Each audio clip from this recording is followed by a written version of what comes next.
Hey beauties, I am so excited to be back with you today talking about how to stay warm and toasty this winter with different drinks and foods. And I was really inspired to talk to you guys about this because I just got back from Chicago yesterday where it was freezing and I really enjoyed myself, but it reminded me, because I'm not always in such a cold place, how important it is to really fortify ourselves from the inside out, and food is such an important way to shift our mood and to help strengthen our immunity and just to feel really good. And part of that natural cycle of going with the rhythms of the seasons and what's going on inside is to honor that and to really balance what we're eating, what we're putting in our bodies with the elements.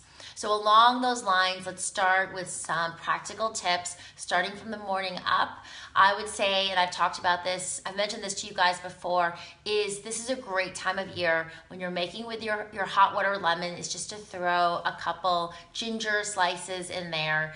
Ginger is a really warming herb. It isn't irritating to your system, but it helps to promote heat in the body, this warming effect. It's great for your metabolism. It's great for circulation, which we need in the winter, especially to keep the warmth going into our extremities. So I really recommend now, perhaps weekly, when you're at the grocery store, just getting a nub of ginger and working it in.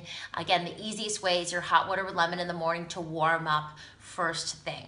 Now, I am still a believer in having the Glowing Green smoothie year-round. I do think it's important that we still get our vitamins and our enzymes. So what I recommend is putting your GGS on the counter.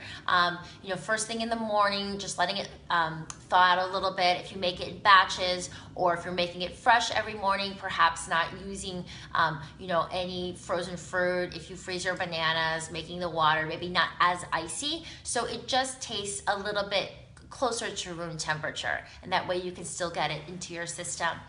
When I was in Chicago, I just loved having the tea all the time. And the way I would just keep it from getting old is I would just keep switching it up, and I do that at home here too. And of course at home you have other options, but when I was out I would have mint tea, chamomile tea, sometimes during the day I would even get a green tea. Sometimes in the day I would, I do this at Starbucks and other coffee places. I make a milky latte, which tastes really snuggly, made with half steamed coconut milk or almond milk and half hot water with the tea in there, and that just is a really nice treat. It's also really warm and amazing, and so I really love that option. Another thing I do a lot when it's cold out is I do love the idea of soup. And if you live in a cold place and you're not eating out at restaurants, you have such a wide range of soups you can choose from and soups you can make. And of course, I have lots of recipes for you guys here on the website at KimberlySnyder.com. You can try making them in batches like I do. When you have time, you can just throw all your veggie scraps into a pot and make your own veggie broth, which is really easy to make and adds great flavor and also saves on money, so you don't have to buy veggie broth. So we do that here in our house probably once a week. We just make a huge batch of veggie broth. But I love soup so much. I can't even tell you guys. If I had to choose between eating, non-soup and soup, I might just choose soup because I love it. And I think it's so nourishing just to feed yourself that nice, warm, liquidy or sometimes thicker soup. There's something about it that warms you from the inside out. Besides ginger, lots of warming spices in my some of my dal, which I can thin out so I do eat it with a spoon, like a little bit more soupy.